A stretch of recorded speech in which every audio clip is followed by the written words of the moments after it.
tayo sa mga balita dito sa bansa. Muling isinusulong sa Kamara ang charter change o pag-amyenda sa konstitusyon sa pamamagitan ng Constitutional Convention. Sa CONCON, pagbobotohan po ang mga delegadong mag-aamyenda sa konstitusyon. Ayon sa mga naghain ng panukala, layunin nitong baguhin ang ilang malalabuan nilang probisyon gaya ng impeachment proceedings. Balitang hatid ni Tina Panganiban Perez. Muli na namang nabuhay ang usapin ng Chacha o charter change sa inihaing panukala ni House Deputy Speaker Ronaldo Puno at iba pang kongresista. Sa panukala, CONCON o Constitutional Convention ang isinusulong nilang paraan ng pag-amyenda ng konstitusyon.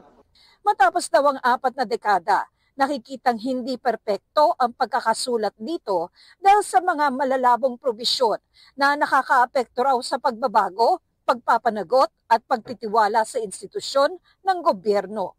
Partikular na tinukoy ang probisyon kaugnay ng impeachment proceedings at ang kontrobersyal na katagang shall forthwith proceed na naging magkakaiba ang interpretasyon at naging dahilan ng mainit na debate. Tinukoy rin ang mga malalabong probisyon kung ang Kongreso ay kikilos bilang isang joint body o bilang magkahiwalay na kapulungan. Sabi pa sa panukala, ang isang konstitusyon na walang textual precision ay hindi maaasahang gabay para sa pagkilos ng gobyerno at maaari pang mamanipula.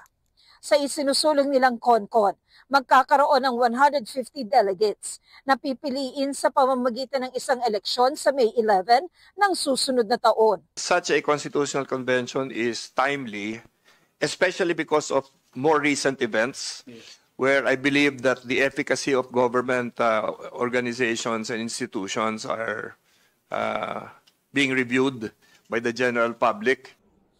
May iba pang hiwalay na panukala para sa CONCON na inihain na sa Kamara, kasama ang para sa pagpapababa sa minimum age requirement ng mga gustong tumakbong presidente, vice-presidente at senador. This is a part of our principle of inclusivity. We don't see any reason why age should be a restriction for anybody to be part of nation building. And we realize, Mr. Chair, that the youth is, their idealism and their patriotism can also be used as a way to, help the government.